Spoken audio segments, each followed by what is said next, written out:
Hello everybody, my name is Cathy Seymour and I will be your facilitator today. And I am so excited that I'm going to be able to share some information with you that's going to help you land your next job. One of the critical components of looking for a job is preparing.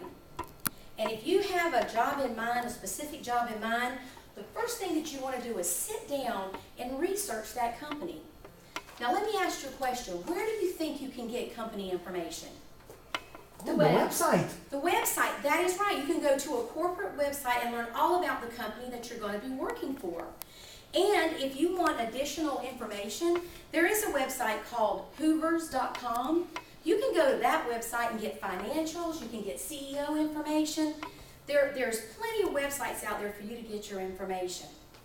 Now for your specific job that you're applying for, make sure you sit down and study that job description.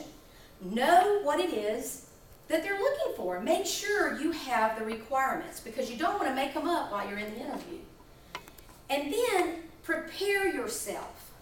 And what I mean by this is a couple of days before your interview, put on your interview clothes and put yourself in front of a mirror. Ask yourself, is what I'm wearing appropriate for the job that I'm applying for?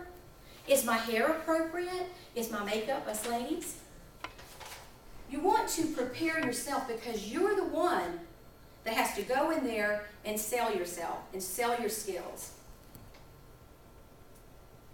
Your resume. You want to give yourself an honest self-skills assessment. What you need to do is take your skills, your knowledge, and your abilities and align them to the job description. And tighten up your resume that will show those things. And then when you get to the interview, you need to be prepared to talk about your resume. You need to know who you are.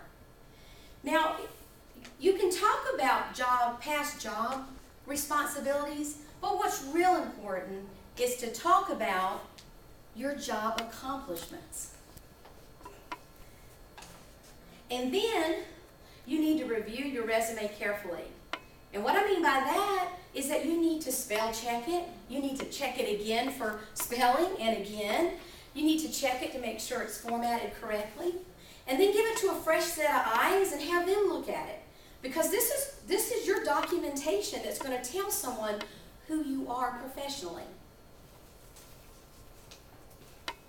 The interview. Create the right image.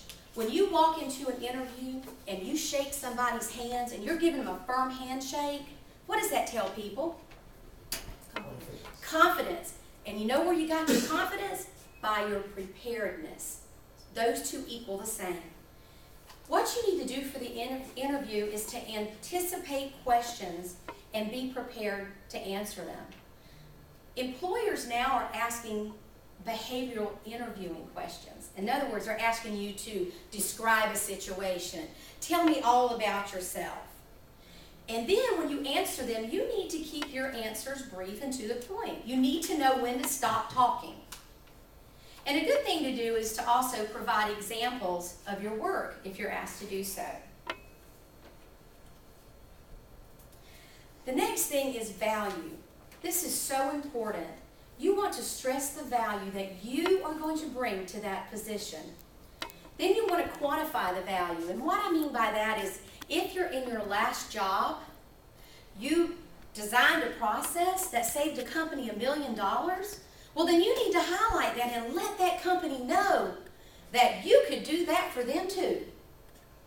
Then you need to link the value that you're bringing to that company to their corporate mission and business strategies. Let them know that your value will increase their value. Be proactive. Prepare questions to ask the interviewer. This does a few things. It lets the interviewer know that you are informed, but it also creates a two-way interview. It gives the interviewer a chance to talk, and it gives them a chance to sell their company to you. Also, show enthusiasm about becoming part of their company. Even if the interview is kind of taking a turn, remain enthusiastic. And then thank the interviewer for their time. Let them know that you really appreciate it. Stand up, shake their hand, and tell them that you look forward to hearing from them, and then follow up. The next day, send them a thank you card, and then a week later, call them and ask them the status of the position. Do I have any questions? Excellent job. Excellent job. Well, I did have one more